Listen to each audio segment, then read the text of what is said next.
Hello, and welcome to the read of the Love Exquisite Magazine, which you can access for free at loveexquisitellc.com. My name is Lynette, and I'm reading from the April 2025 issue of the Love Exquisite Magazine.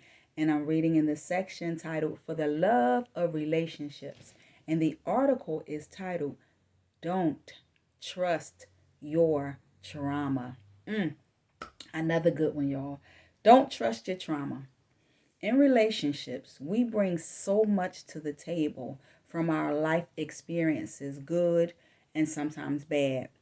Our upbringing can influence our thoughts and behaviors, just like some of our experiences in relationships. You experience If you experience any type of traumatic experience in life, it could cause your thoughts and behaviors to change. This change could either be good or bad, depending on what experience you had. Like, what was it that you experienced, and how did it change you? Did it change you for the better, or did it change you for worse? So when making relational decisions, don't let your trauma lead you into making decisions that you will later regret. Don't trust your trauma. Don't trust your trauma. When approaching new relationships after trauma, oftentimes we assume that the new person could exhibit the same behaviors like someone in our past. So we do a comparison, which we should not. It can cause us to distrust and wait for the ball to drop, assuming that something will happen that is displeasing. When things are going extremely well in your relationships, sometimes it might just be that things are going well. It doesn't mean that, oh, there's a catch, or, this person has ulterior motives. It just might mean that you finally found the right person for you. It might feel like sometimes things are going too good to be true, or things are going too well, and you think that something is going to happen because of your past traumas. Do not let your traumas lead you. Do not trust your traumas. There are still good people out there. There are still good people in this world who have good intentions. So everybody is not out to get you. So, however, there are some people who are. So you gotta take your time to get to know people so that you know which side of the pendulum they fall on. There are still good people out here, and good things can still happen naturally. So it is important that you know that everyone is not out to hurt you. Don't trust your trauma. You don't have to worry about your relationship unless there are things going on in your relationship that are concerning. So communicate with your mate about what those things are and work towards resolving them. If there's things that are going on that makes you think something fishy, or something not right, or I think something's going on, instead of you thinking it up here, talk about it, talk it out. If those things are something that you can resolve. If there's things that you cannot resolve, consider whether or not the situation is a deal breaker for you, and then move accordingly. Yes, there are always red flags in the beginning of every relationship.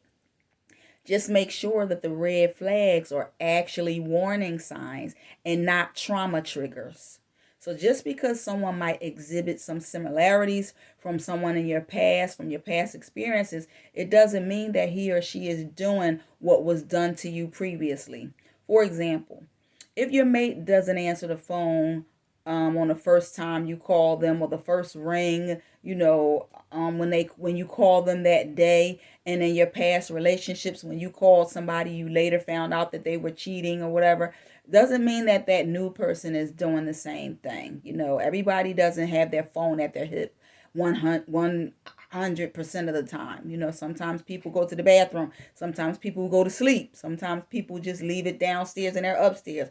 Or sometimes they might leave it in their car and forgot it was in their car. You know what I mean? So people don't always live on technology all the time. Even if you do, it doesn't mean that your mate does too.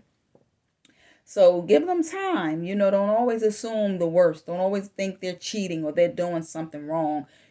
Communicate it. So if you do not have the facts, Try not to assume what's going on, what you think is going on, and don't even mention it. If you don't have the facts, don't even mention it because you don't have the facts. Now, if it bothers you too much and it's causing you health problems and you can't sleep at night, then it's something that you really need to talk about and it's something that you really need to address. But don't assume. Have a conversation first without assumptions. So, if someone's not answering their phone, they could be in a movie, they could be online with they could have been waiting for not a telemarketer, but the people that they're trying to call. Like, you try to call somebody, the IRS or somebody important, and you waited so long for them to answer their phone, and they finally answer the phone. The last thing you want to do is click over to the other line, because you like, then I'm going to have to do it all over again. So you never know why the person's not answering the phone. That's just an example, one of the examples. So my point is,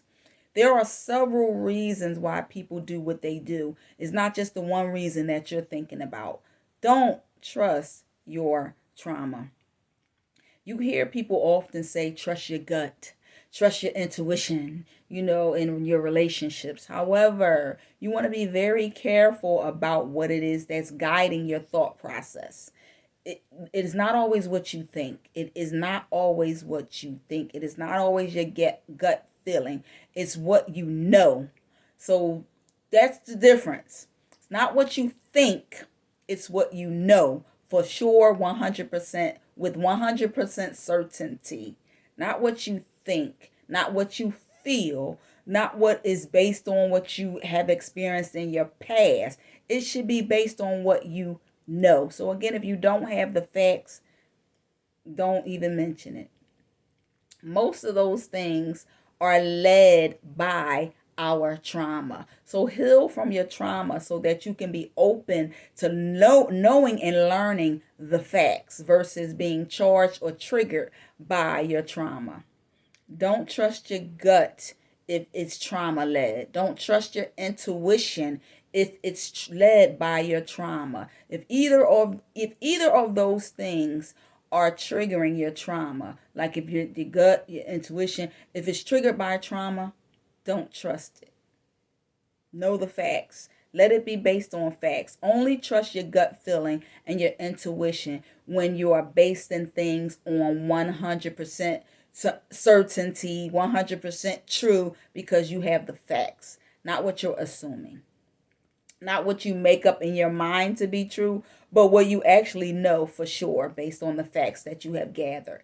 Get out of your own headspace, your own mind, so that you can be open to giving someone a fair chance at loving you and giving yourself a fair chance at being loved as well, receiving love and giving love. Everyone is not like your exes. I got to say that again. Because I know for sure that people you encounter treat you like you are. Everyone is not like your exes. Or you might even be the person who's treating someone or people you meet like your ex. Or you think that the ball is going to drop because of what has happened to you in the past. Don't trust your trauma. And don't think negatively about being in a committed relationship because of what you experienced in the past. Don't think negatively about love. Don't trust your trauma. Release yourself from it. Heal so that you can love and be ready to love. Be openly ready to give love the right way and receive love the right way without waiting for the ball to drop. There are healthy and happy relationships out there. The only way to get it is that you don't trust your trauma and you don't let your trauma lead you. That is the article written in the For the Love of Relationships section of the April 2025 magazine, which you can access for free online. So if y'all out there following your traumas and letting your traumas lead you and dictate what you should and shouldn't do and with who, know the facts before you make that decision. Okay?